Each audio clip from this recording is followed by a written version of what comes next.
Israel revela la existencia de lo que habría sido una instalación nuclear iraní. El primer ministro Benjamín Netanyahu mostró imágenes satelitales de lo que dijo era un lugar en donde Irán desarrollaba armas nucleares. En Estados Unidos, legisladores de ambos partidos están molestos por la decisión del presidente Trump de invitar a representantes del Talibán para hablar de paz, aunque Trump dijo que canceló el encuentro.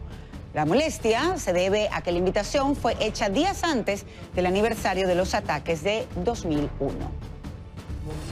La destrucción de Bahamas solo se puede comparar a la causada por bombas nucleares. Así lo dijo Mark Green, el administrador de la Agencia de Estados Unidos para el Desarrollo Internacional. Agregó que están proporcionando, entre otras cosas, alimentos, agua y servicios médicos. Torturas y ejecuciones extrajudiciales, dolarización de la economía y la peor hiperinflación de la región son solo parte de la actualización que presentó en un informe sobre Venezuela la alta comisionada de la ONU para los Derechos Humanos, Michelle Bachelet. Muy buenas tardes. Les saluda María Alejandra Requena. Bienvenidos a Panorama Mundial. Comenzamos.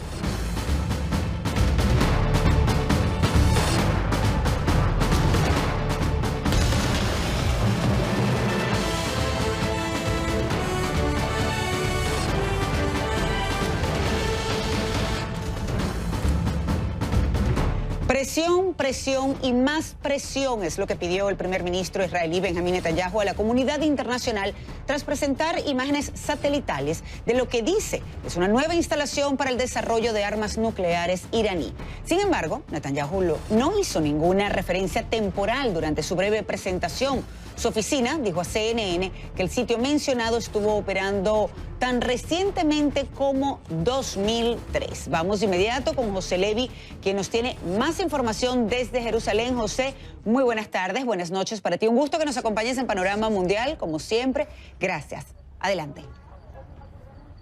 Sí, María Alejandra, aquí lo que estamos viendo es que Benjamín Netanyahu de alguna manera teme que Irán pueda conseguir el que Europa siga con su política de estar a favor de ese acuerdo nuclear firmado en el año 2015 entre esta República Islámica y 6 potencias internacionales. Estados Unidos se retiró, pero también ve que inclusive hace un par de horas fue cuando Donald Trump volvió a asegurar que él estaría dispuesto a reunirse con el presidente de Irán, Hassan Rouhani.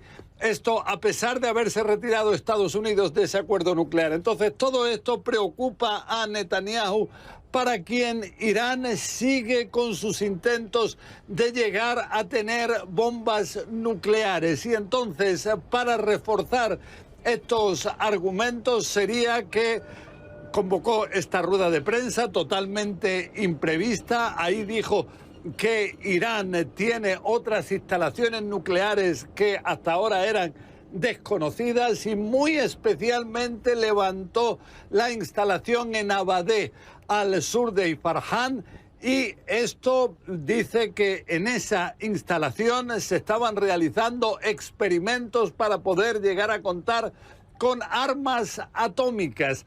Entonces él dice que cuando los iraníes se enteraron de que Israel ya sabía de ese lugar, es que decidieron destruirlo totalmente. Inclusive Netanyahu muestra las imágenes del antes y después de esta destrucción que habría ocurrido hace un par de meses. Entonces Netanyahu le dice a los iraníes: nosotros sabemos todo lo que ocurre en el aspecto nuclear dentro de Irán.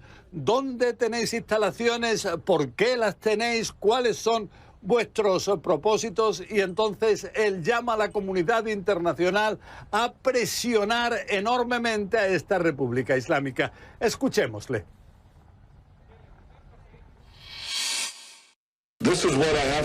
Esto es lo que tengo que decirles a los tiranos de Teherán. Israel sabe lo que están haciendo. Israel sabe cuándo lo hacen. Israel sabe dónde lo hacen. Seguiremos exponiendo sus mentiras. Lo que vemos como un patrón continuo de las mentiras, engaños y violaciones de Irán.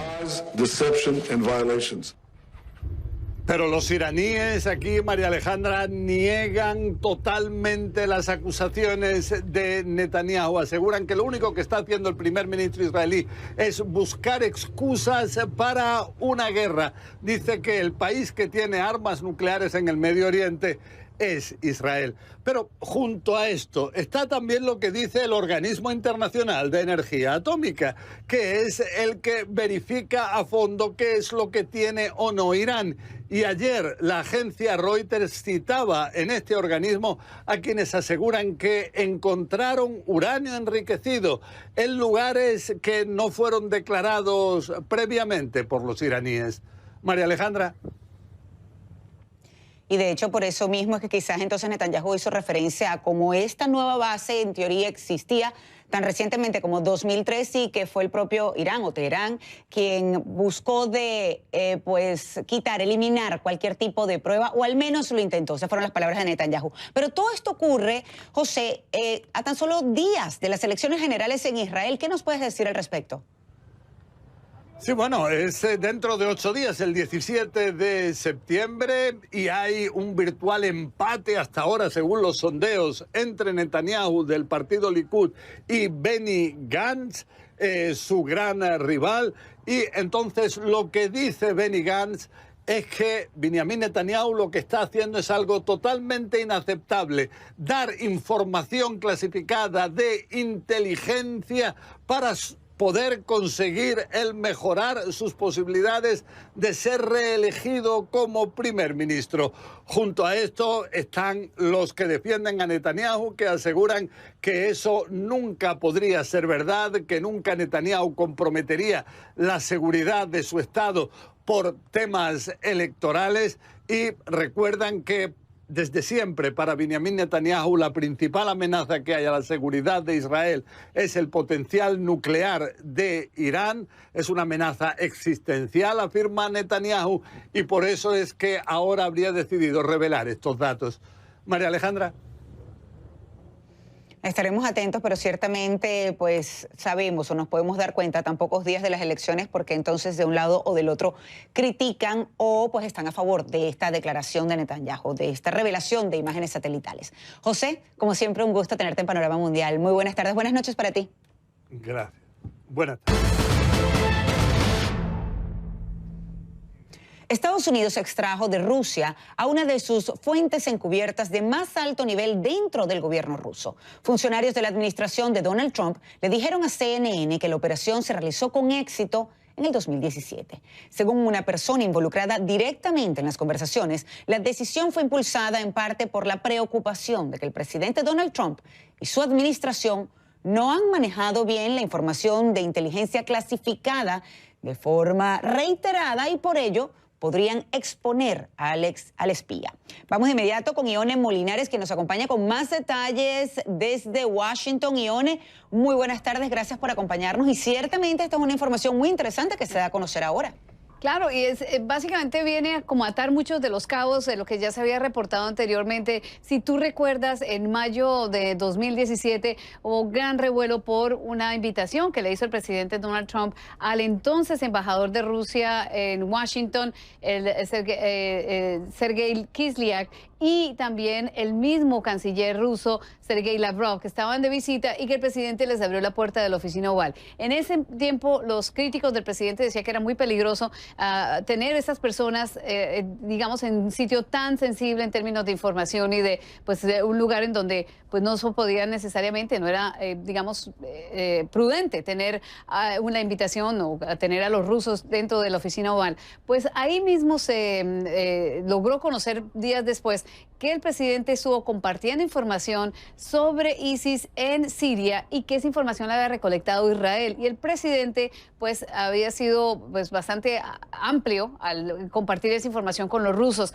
Después de todo esto fue que básicamente se tomó la decisión de extraer a esta persona que podría haber entrado en peligro, y lo que CNN sabe es que es un ruso que estaba manejándose en los círculos más cercanos y más altos de Rusia, que tenía información muy importante y que Estados Unidos utilizaba realmente, obviamente, como una de las fuentes más importantes para tener información de Vladimir Putin y de sus asesores. Por eso esto fue la decisión de básicamente extraer a esta persona, pero viene a atar algunos de los cabos que te decía anteriormente sobre los impulsos de Donald Trump, a lo mínimo desconocimiento de cómo se maneja la información privada, y la otra, pues la sospecha de muchos de que el presidente siempre ha terminado siendo, pues digamos, muy útil para Rusia y para los intereses rusos por encima de los Estados Unidos.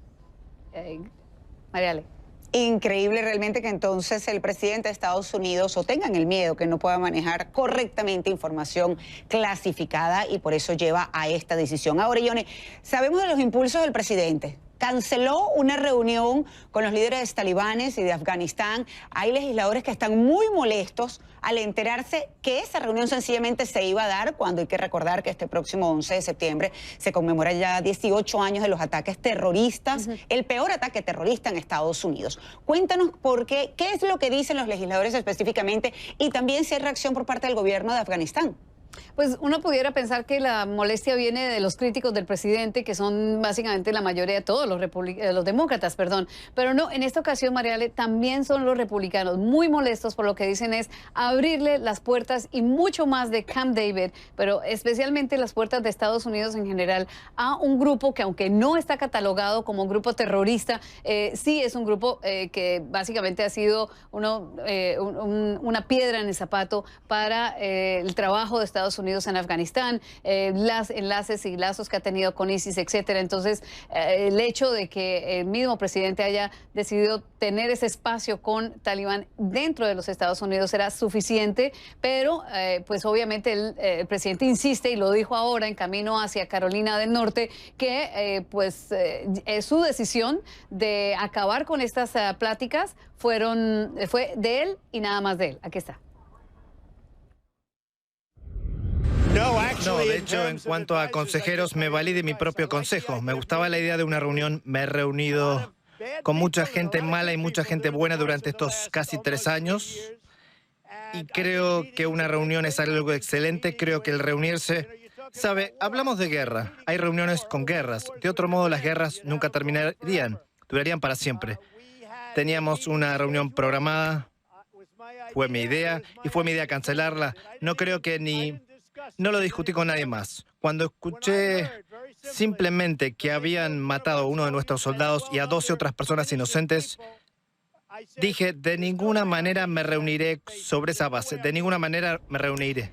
Pero al final, básicamente, muchos de los republicanos que criticaron al presidente finalmente le aplauden por haber cancelado una reunión. La gran pregunta es cómo, digamos, se llegó a este punto de decidir que realmente el presidente tenía la opción de entrar y ser parte activa de una negociación. Los críticos dicen, Mariale, que el presidente o Estados Unidos estaba dialogando con el Talibán aparte, sin contar, por lo menos en las etapas iniciales, con Afganistán, que obviamente es un parte importante.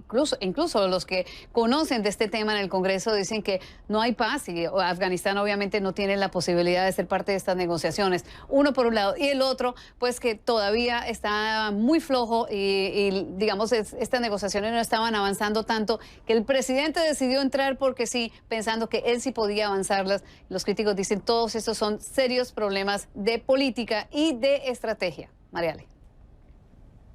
E inclusive, Ione, se decía que él cancela esta reunión en contra de el consejo del mismo vicepresidente de Estados Unidos, Mike Pence, y de sus asesores de seguridad, ¿no? Y sin embargo aquí lo escuchamos diciendo lo contrario.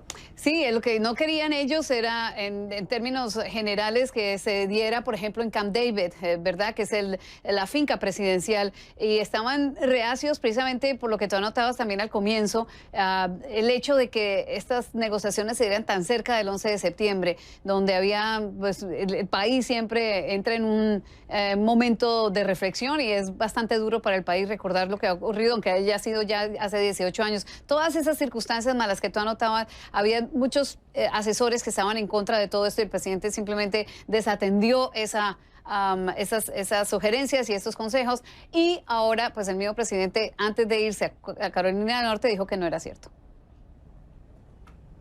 Pues bueno, vamos a estar atentos, por supuesto, a la información. Ione, gracias por acompañarnos. Muy buenas tardes. Nos vemos, cómo no.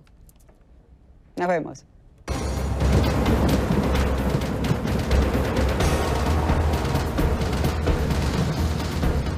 Es como si hubieran caído varias bombas nucleares. Así describió el administrador de la Agencia de Estados Unidos para el Desarrollo Internacional, Mark Green, la destrucción de Bahamas tras el paso del huracán Dorian. El organismo lidera los esfuerzos de ayuda humanitaria del gobierno de Estados Unidos en las Bahamas, proporcionando asistencia vital como alimentos, agua y saneamiento, refugio de emergencia y servicios médicos. Este sábado, la agencia estadounidense anunció asistencia humanitaria adicional por $1 millón para las personas afectadas, llevando el financiamiento total a casi $3 millones.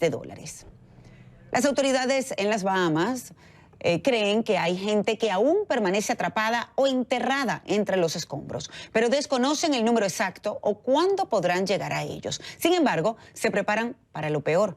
Las zonas más afectadas, como las Islas Abaco, llegan bolsas de cadáveres, equipos de refrigeradores y embalsamadores. Paula Newton nos tiene el informe. Dame las 50 personas que van y salimos. Listo. Finalmente se van. Un alivio para los miles de varados en condiciones apocalípticas. Quien quiera irse puede irse. Tenemos barcos que ingresan en todo momento trasladando a la gente.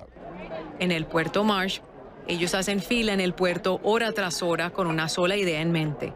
Ahora los alimentos no me preocupan. Lo único que quiero es subirme a esa embarcación. Cargan sus pertenencias que lograron salvar de sus casas demolidas. Sus vidas también fueron demolidas. Miles finalmente son evacuados. Hola. Soy Ann. Sí, Millie, todo bien. Ann Wilmore se comunica con su familia. Les dice que está bien y que se va a subir a la embarcación de rescate. No es un gran consuelo. Todavía desconoce el paradero de amigos y familiares tras el paso del huracán. El gobierno advierte que aumentarán el número de muertos drásticamente, una situación ya conocida por quienes han enfrentado hechos similares. Los perros de búsqueda llevan a cabo una tarea muy dura. Se perciben señales de agotamiento tras las jornadas sin descanso. Los forenses en esta morgue improvisada dijeron que esperan por el trabajo más dramático, la recuperación de los cadáveres que fueron devorados por el mar, otros sepultados vivos. Los funcionarios bahameños y la Agencia de Estados Unidos para el Desarrollo Internacional confirman en evaluaciones aéreas y terrestres que las Islas Abaco siguen siendo una prioridad para la búsqueda y la recuperación, sobre todo en el mar. Un barrio haitiano salvajemente arrasado por este ciclón. No hay una estimación sobre cuántas personas lograron salir con vida, pero miren esto. Hay pertenencias esparcidas por todas partes, pero es imposible.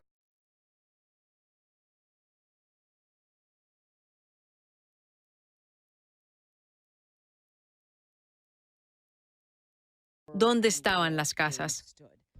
No hay forma de saber tampoco cuántas víctimas permanecen bajo los escombros. Pasé ayer y había uno tirado allí y uno allí. Esto es solo el comienzo de este vecindario. William Davis sobrevivió. Su lancha terminó en el techo de su negocio. Así de feroz fue la marejada. Por eso sabe que aumentarán las cifras de muertes. Ni pensarlo, creo que será un número sorprendente. ¿Por qué? ¿Cómo lo sabe? Se sabe que solo acá tenemos alrededor de 4 muertos. Cree que esas 4 víctimas fueron arrastradas al mar y que ese podría ser el legado indeleble de Dorian. No solo la destrucción, sino el hecho de que los seres queridos, ahora contados como desaparecidos, nunca se podrán encontrar. Paula Newton, CNN, Marsh Harbor, Bahamas. Durante el fin de semana, cerca de 1.500 evacuados de Bahamas llegaron a Palm Beach, Florida. Pero no todos los que lo intentaron lo lograron. Algunos fueron obligados a bajar de un ferry que se dirigía a Estados Unidos. El director interino para la Oficina de Aduanas y Protección Fronteriza en Port Everglades, Stephen Silvestri, señaló que los operadores del ferry ordenaron a los evacuados que salieran del barco y no una entidad del gobierno de Estados Unidos. Silvestri dijo que si los damnificados hubieran permanecido en el barco y llegado a Estados Unidos, se habría hecho el trámite, la investigación y todo lo que se debe hacer acorde a las leyes y normas de Estados Unidos para determinar su admisión al país.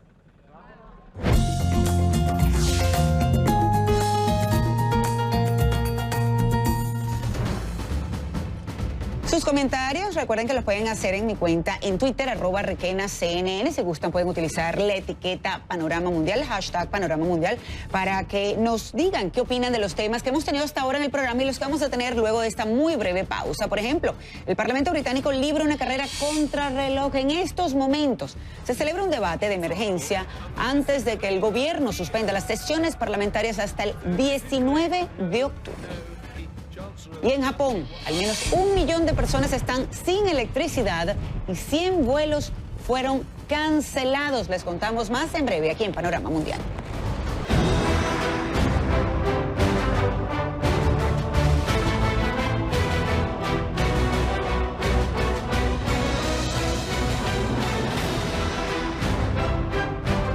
En el Reino Unido se libra una carrera contrarreloj. En unas horas, el gobierno suspenderá las sesiones del Parlamento por 5 semanas. Pero primero, el primer ministro Boris Johnson tratará de convencer a los parlamentarios para convocar a elecciones anticipadas. Esta es la segunda vez que trata de convencerlos. En estos momentos se celebra ese debate de emergencia sobre la suspensión de las sesiones y los planes del gobierno de un Brexit sin acuerdo. Johnson no tiene intenciones de solicitar una nueva prórroga, pese a que el Parlamento aprobó una ley que lo obliga a hacerlo. En medio de ese caos, el presidente de la Cámara de los Comunes, John Bercow, anunció que dejará su puesto el próximo 31 de octubre o antes si se aprueban las elecciones anticipadas. Vamos de inmediato hasta Londres, desde donde nos acompaña Marta Altuna con más información. Marta, muy buenas tardes, buenas noches para ti. Este debate pues se está dando y son varios puntos, pero sobre todo esta es la segunda vez que Boris Johnson intenta pues que se apruebe la moción para unas elecciones anticipadas. La semana pasada le dijeron que no. ¿Cómo va el día de hoy? Así es, María Alejandra, pues hoy es un día que está repleto de acontecimientos políticos aquí en el Parlamento antes de que sea suspendido esta noche. En el Parlamento están teniendo lugar varios debates, como dices, el más importante será la propuesta del primer ministro Boris Johnson de que se convoquen elecciones el 15 de octubre. La pasada semana ya la Cámara de los Comunes lo rechazó por no haber alcanzado la mayoría necesaria. Se necesitaba una mayoría de 2/3 de la Cámara y se espera, si no hay sorpresas de última hora, que esta noche ocurra lo mismo. Esta noche también los parlamentarios han votado a favor de que el gobierno muestre los documentos para la preparación en el caso de que haya un Brexit sin acuerdo. Lo que quiere el Parlamento es que sea la Cámara Baja y no solo el primer ministro quien tome las riendas, quien tome el control de las negociaciones para el Brexit. Pero como también has dicho, María Alejandra, hoy ha habido un acontecimiento muy importante y ha sido que el portavoz de la Cámara de los Comunes, John Bercow, ha presentado su dimisión y su salida es trascendente, es de vital importancia para el proceso del Brexit, ya que se le ha acusado de haber favorecido a los proeuropeos por haber permitido de forma clara y de forma repetitiva, dicen, a los parlamentarios hacerse con el control de la agenda parlamentaria sobre el divorcio con la Unión Europea. María Alejandra. Ahora, Marta, estamos definitivamente, y lo hemos comentado anteriormente, esto es un evento complicado, sobre todo para Johnson, porque él sigue insistiendo en que el 31 de octubre el Reino Unido saldrá de la Unión Europea, aunque sea sin un acuerdo. Pero la semana pasada, lo estabas comentando también, lo estábamos hablando, pues se aprobó esta ley que lo obligaría a tener un acuerdo para el 31 o, si no, pedir una extensión. Así es, y esta ley que fue votada la semana pasada en la Cámara de los Comunes y en la Cámara de los Lores ha sido refrendada hoy por la reina Isabel II, lo cual impide que haya por ley un Brexit sin acuerdo. Ello abre una serie de interrogantes, ya que el primer ministro Boris Johnson ha dicho que no va a pedir una extensión de la fecha de salida a Bruselas. Así lo ha dicho hoy también en la reunión que ha mantenido con su homólogo irlandés, Leo Varadkar, rascar, aunque ha reconocido que no llegar a una solución significaría pues un fracaso. Desde este país, desde Irlanda y desde la Unión Europea, se acusa a Johnson de que no tiene nuevas propuestas con las que se pueda trabajar, ya que el asunto sigue principalmente encallado en cómo gestionar la frontera de Irlanda del Norte, que pertenece al Reino Unido, con la República de Irlanda. Pero si no se llega a un acuerdo, pues Boris Johnson estaría saltándose la legislación. Los analistas políticos aseguran que desde el gobierno se está buscando cualquier vacío legal que pueda haber para que pudiera suponer una salida airosa para Boris Johnson. Así las cosas, Downing Street ha anunciado que esta noche se va a suspender el Parlamento, una suspensión que ha sido pues muy polémica y se va a suspender por un periodo de 5 semanas. María Alejandra. Ahora, Marta, ¿qué quiere decir esta suspensión del Parlamento por esta semana? Sabemos que lo hemos explicado con anterioridad, pero para nuestro público que está sintonizando en este momento. Y también acabas de comentar algo. Si Boris Johnson se saltara esto que ya es ley, aprobado además por la reina Isabel, ¿qué puede pasar entonces? ¿Cuáles son los escenarios? Pues la suspensión, la primera pregunta, la suspensión del Parlamento durante 5 semanas significa pues que el Parlamento no podrá debatir sobre el tema tan importante como es el Brexit. Ello ha sido visto muy mal por parte de la oposición, que acusan al primer ministro de pues querer callar al Parlamento en un momento tan decisivo para la historia del país, para la historia del Reino Unido. Y la segunda pregunta es ¿qué pasaría si Boris Johnson se saltara la ley? Pues aquí pues no se sabe porque es todo terreno nuevo, pero no se puede ni que un primer ministro ni que nadie se salte la ley, con lo cual no se sabría lo que podría pasar. Se hablaba de que podría haber hasta un impeachment. De hecho, hoy en este debate que ha habido, este último debate ahora en la Cámara de los Comunes, el líder de la oposición, el laborista Jeremy Corbyn, ha presentado una enmienda para que se debatiera de que ningún parlamentario podría saltarse la ley, en clara referencia a que puede que Boris Johnson lo haga. María Alejandra. Pues estaremos atentos a lo que sucede. Increíble, realmente el drama continúa cuando queda tan poco tiempo en teoría para que se concrete el Brexit. Marta, muchísimas gracias por acompañarnos con tanta información importante desde Londres. Que tengas buenas noches.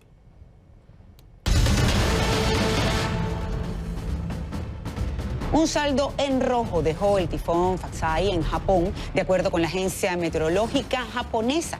Los vientos alcanzaron 193 kilómetros por hora en la ciudad costera de Chiba. La tormenta obligó a la cancelación de más de 100 vuelos en el aeropuerto de Tokio. Según las televisoras locales, 1 millón de casas quedaron sin electricidad. Aunque la alerta se suspendió, las autoridades recomiendan la prudencia con los vientos remanentes. La ministra de Salud de Francia anunció que 1.435 personas murieron por causas relacionadas con la ola de calor en el verano boreal. Esta cifra puede parecer alta, pero es 10 veces menos que la del 2003, cuando se sumaron 15.000 fallecimientos por el mismo motivo. En lo que sí batieron récord fue en la temperatura. El 28 de junio el termómetro llegó a marcar 45,9 grados. En Estados Unidos, 3 de 4 tripulantes del buque de carga Golden Ray fueron rescatados frente a las costas de Georgia. El servicio de guardacostas anunció que se pudo extraer a 3 de las 4 personas a bordo del buque que se volcó frente al litoral atlántico. El cuarto tripulante ya ha sido localizado. Las autoridades trabajan para que pueda salir lo más pronto posible.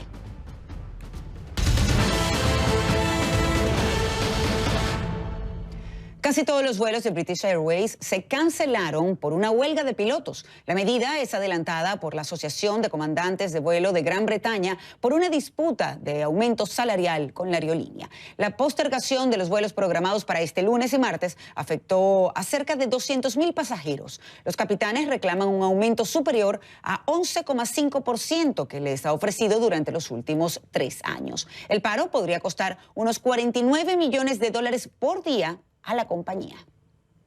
Arabia Saudita sustituye a su ministro de Energía por un príncipe. Khalid Al-Falih fue removido de su cargo por un decreto real emitido este domingo y su sucesor será Abdulaziz bin Salman bin Abdulaziz Al Saud, hijo del rey Salmán. Se trata de la primera vez que un miembro de la monarquía ocupa la titularidad de esta cartera. El nombramiento podría reforzar el liderazgo de su hermanastro y heredero al trono, Mohammed bin Salman, sobre el sector y sobre Aramco, una de las petroleras sauditas más poderosas. Al Saud debutará en su posición esta semana representando al reino en el Congreso Mundial de Energía en Abu Dhabi. Y cuando regresemos a Panorama Mundial, pues la situación de los derechos humanos en Venezuela es un factor de desestabilización regional. Así lo aseguró Michelle Bachelet en la actualización de su informe sobre los derechos humanos. El número de visitantes en Hong Kong se ha reducido hasta el 40%. Esto según el secretario de Finanzas Paul Chan, que escribió que la industria hotelera refleja una caída de casi la mitad de su ocupación y que los servicios de comida se encuentran en una situación similar. En un blog oficial, el secretario señaló que lo más preocupante es que la situación no da señales de una pronta mejoría.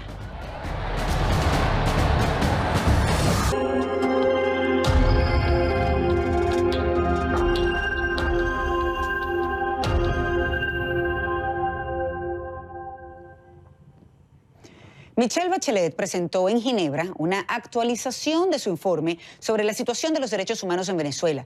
Los afectados siguen siendo millones de personas, según las propias palabras de la alta comisionada de las Naciones Unidas para los Derechos Humanos. Esta actualización incluye las recomendaciones hechas al cuestionado gobierno de Nicolás Maduro y también los avances logrados por la oficina establecida por la Comisión en Caracas. Si bien Bachelet destacó que la situación en el país sigue deteriorándose rápidamente. Desde la presentación de mi informe a este Consejo el pasado 5 de julio, la situación de derechos humanos sigue afectando a millones de personas en Venezuela y con claros impactos desestabilizadores en la región. Es por ello que mantengo mi compromiso de seguir cooperando con las autoridades para lograr cambios sustanciales y poner fin a violaciones de derechos humanos documentadas en mi informe. A decir otra cosa. Bachelet cree además que Venezuela pasa por el episodio hiperinflacionario más agudo que haya experimentado la región y agregó que la dolarización de facto en varios sectores de la economía está exacerbando las desigualdades.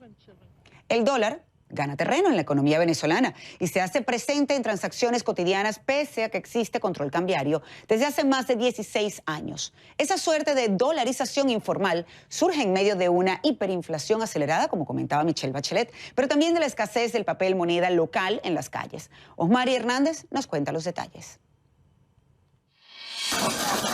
Mientras transcurre una calurosa mañana en Caracas, Alfredo Díaz vende papelón, una tradicional y refrescante bebida a base de caña de azúcar. Cuenta que muchas de sus ventas ahí en Sabana Grande, un céntrico y popular bulevar comercial de Caracas, ya no son en bolívares, sino en dólares.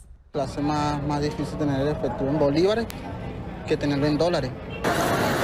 Dos esquinas más adelante, Zaire Hernández vende chicha, una bebida a base de arroz. Aceptan bolívares y también divisas. De 3 vasos por $1.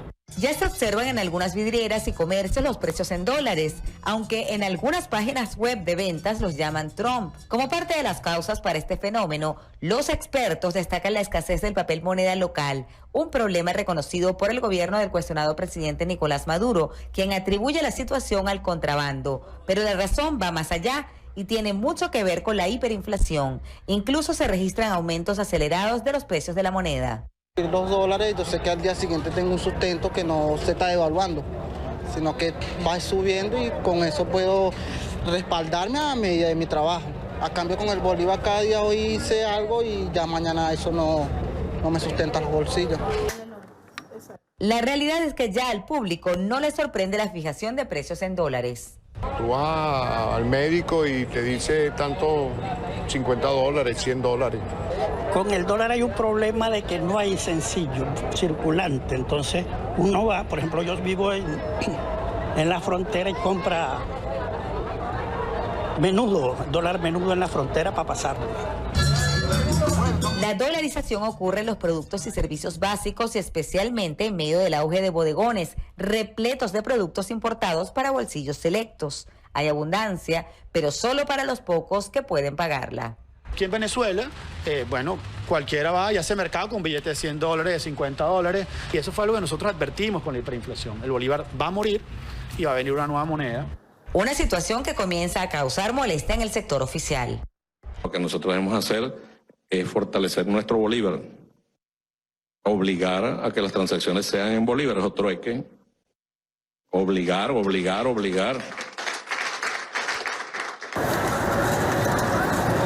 El uso del bolívar en efectivo se restringe a transacciones básicas como el pago del transporte público, estacionamientos y la gasolina, la más barata del mundo, una economía que una importante cantidad de trabajadores debe sortear con un salario mínimo inferior a $2 mensuales. Para CNN, Osmaria Hernández, Caracas. Miles de chilenos salieron a las calles de Santiago el domingo para honrar a las víctimas de la dictadura de Augusto Pinochet, días antes de cumplirse 46 años del golpe de Estado de 1973, que derrocó el gobierno constitucional del presidente Salvador Allende. La manifestación convocada por las organizaciones sociales y de derechos humanos cada año es habitualmente escenario de enfrentamientos violentos entre manifestantes y policías. Pero en esta ocasión fueron menos intensos que en años anteriores, con grupos aislados de manifestantes encapuchados que lanzaron cócteles molotov a agentes que respondieron con gases lacrimógenos y chorros de agua. Y este fin de semana se conmemora la independencia de México y ya se viven los preparativos para esta celebración. Durante toda la semana nuestros colegas de Perspectivas desde México rendirán tributo a su rica cultura e historia, y uno de esos símbolos es la bandera. No se pierdan esta semana especial en Perspectivas en México a las 6 de la tarde, hora de Miami. Va a estar muy interesante.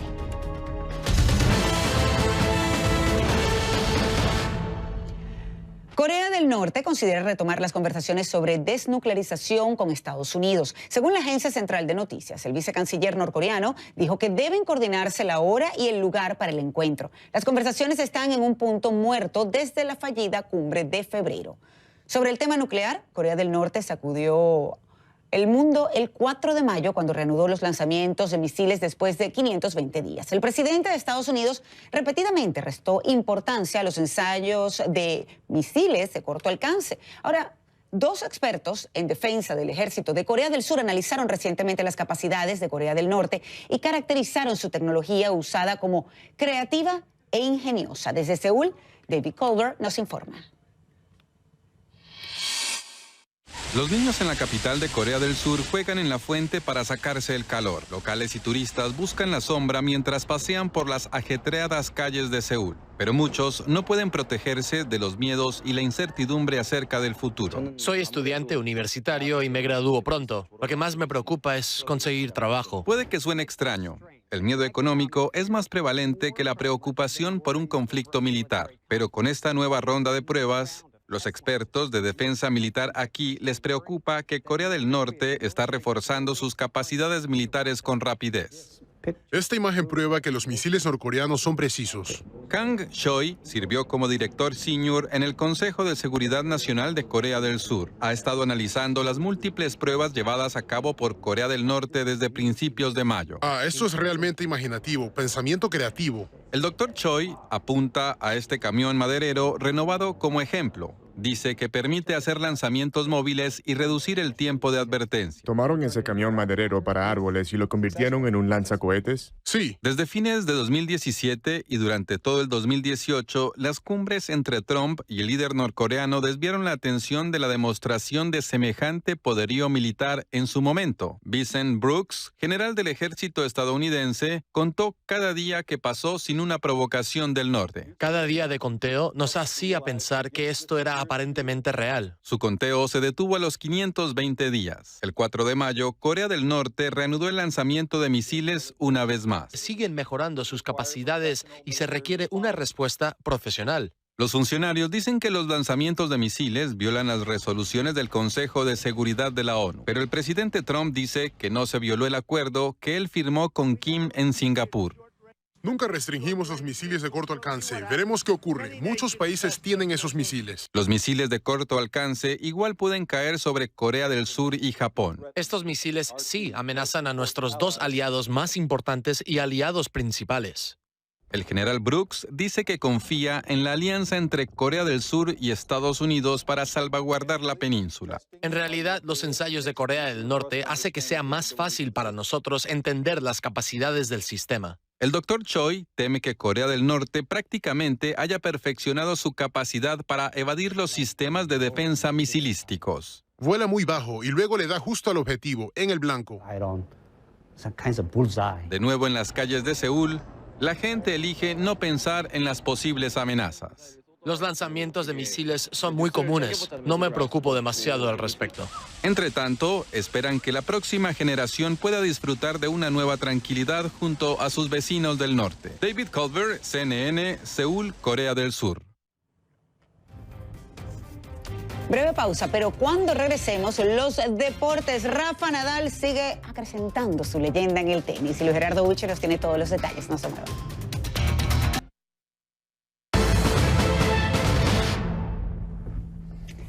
Listo para los deportes y ya Luis Gerardo Buche está aquí con nosotros en Panorama Mundial. Luis Gerardo, muy buenas tardes. Feliz inicio de semana. ¿Cómo estás? Un gusto saludarte. Y más después de este domingo, una jornada de deportes muy larga, pero tenemos que hablar de Nadal y el triunfo, por favor, que se dio este domingo. Así es, un triunfo que ha tenido muchísimas repercusiones por lo que significa, porque es el título 19 Grand Slam de Nadal y que lo deja a un paso de Roger Federer y quizás por edad, por los torneos que siguen, quizás Nadal pueda pasarlo, ¿no? Es la mesa está servida. Y más de 4 horas de juego, además. Casi 5, 4 horas 54 minutos. Imagínate. Impresionante lo que se vivió en Nueva York en ese partido. Vamos a comenzar con esto, porque Rafa Nadal impuso su jerarquía en la final del Abierto de Estados Unidos, se quedó con el último Grand Slam de la temporada al vencer a Daniil Medvedev. De esta forma, el tenista español alcanzó su cuarto título en Nueva York y su Grand Slam número 19. Esto significa, repetimos, que quedó a 1 de Roger Federer entre los tenistas más ganadores de Grand Slam de la historia. Con su nuevo título de US Open, Nadal alcanzó su trofeo número 84 como profesional y además el tenista nacido en Mallorca ha ganado 35 torneos Masters 1000, 2 más que Novak Djokovic. En definitiva, Nadal ha ganado por lo menos un trofeo por año desde el 2004. Wow. Yo entiendo el debate y es bueno. Y creo que es bueno para el tenis. Al final crea interés que haya 3 jugadores que estemos haciendo algo que no se había hecho nunca hasta el momento. Y para mí es una gran satisfacción ser parte de esta lucha, ¿no? Pero lo que pasa es que yo interiormente no la puedo vivir así. O creo que me equivocaría si la viviera así. Porque si no, uno vive en un estado de tensión y de presión todo el día, que creo que no me dejaría ser lo feliz que en ese sentido merece ser una persona que ha tenido la suerte que yo he tenido de conseguir todas las cosas que he conseguido y de todas las cosas que me han pasado, ¿no? Que gracias al tenis he podido vivir. Bueno, en el ranking ATP no hubo cambios entre los 3 primeros puestos. Novak Djokovic, Rafa Nadal y Roger Federer son los líderes del escalafón mundial. El ruso Daniil Medvedev ahora subió a la 4ª posición y parece, hasta el momento, hacer el llamado a liderar esa transición entre los 3 nombres que han dominado el tenis mundial en los últimos 15 años y la nueva generación. Desde el 2005 solamente 5 tenistas le han podido arrebatar 9 títulos de Grand Slam a estas 3 leyendas: Marat Safin, Juan Martín del Potro, Andy Murray, Marin Cilic y Stanislas Wawrinka. Roger Federer se mantiene con 20 títulos de Grand Slam, seguido por Nadal con 19. Novak Djokovic tiene 16. En total son 55 de 64 títulos de torneos de Grand Slam que han conseguido este tridente, esta tripleta de tenistas que bueno, han dominado en definitiva el tenis mundial. Y la pregunta es, ¿cuándo se va a producir la transición entre la vieja guardia y la nueva? Parece que cuando ellos quieran, porque siguen ganando, se siguen rotando los títulos, y si no es Djokovic es Nadal, y si no es Federer, y así van, ¿no? Bueno, pero eso lo hace también interesante y siempre apasionante cuando ves el tenis. Pero eso me llamó mucho la atención. Ya yo he escuchado otras entrevistas de Nadal, por supuesto, pero muy humilde, porque habla también de suerte cuando sabemos que tienes que tener una preparación impresionante para poder llegar a donde está él. No, le habla de suerte, pero la verdad que a ese nivel la suerte no existe. Hay que trabajar muchísimo, hay que tener concentración y ese plus que generalmente tiene Nadal ante los rivales en momentos complicados como lo que se vivió ayer, ahí termina marcando la diferencia la mentalidad de Rafa Nadal, ¿no? El agotamiento y pues el alivio de haber ganado finalmente después de casi 5 horas de partido, lo vimos cuando se lanza ahí en el piso y por supuesto esa fue una fotografía que se hizo tendencia. Pero te hablaba de fin de semana de deporte. Ayer domingo hablábamos también durante el corte del equipo favorito de nuestro productor, de Patriots. Ayer comenzó además la NFL. Sí, comenzó el jueves, pero ayer fue el primer domingo. El primer domingo. Este lunes se van a jugar 2 partidos, una temporada que promete mucho y que tiene nuevamente a los Patriots como grandes favoritos para repetir en el Super Bowl que se va a jugar acá en Miami. Comenzando la temporada y ya están de favoritos. Bueno, son grandes de favoritos desde hace muchos años, por algo tienen tantos títulos, ¿no? Sí, se va a jugar aquí en Miami, vamos a estar pendientes. ¿Será que se consiguen tickets? Muy difícil. Muy difícil, yo lo sé. Pero bueno, no importa, igual lo intentaremos. Todos los detalles de todo lo que tiene que ver con el mundo del deporte, por supuesto, esta noche en Deportes CNN. Gracias a ti y ustedes. No se muevan, ya regresamos con más.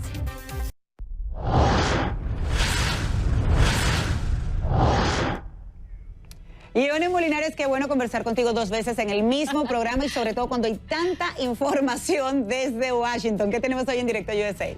Pues Mariale, hoy de verdad que comenzamos el lunes con todo. Hay mucho que comentar sobre lo que pasó el fin de semana con el presidente Donald Trump. Hay nuevas declaraciones explosivas antes de irse a Carolina del Norte sobre los residentes de las Bahamas, etcétera. Y hoy les vamos a hablar con un abogado específicamente que nos explique qué está pasando en términos del asilo. Una vez más, un juez federal volvió a quitarle al gobierno la posibilidad de rechazar peticiones de asilo en Texas y Nuevo México. ¿Qué pasó? Esto cada vez se enreda más. Si estamos nosotros enredados, imagínate muchas de estas personas que están pidiendo asilo allá en la frontera. Así que con este abogado vamos a tratar de abrir un poco y entender qué es lo que está sucediendo en términos de peticiones de asilo. Mariale.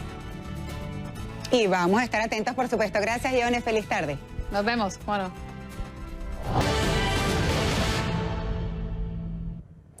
Lo que empezó como una investigación sobre un posible accidente aéreo tuvo un resultado inesperado. Las autoridades de Gran Bretaña fueron alertadas el domingo sobre el posible choque de 2 aviones, pero determinaron que el objeto luminoso que se desintegró en el horizonte fue un meteorito. Los aeropuertos locales confirmaron que el incidente no involucró ningún avión y que afortunadamente nadie resultó herido.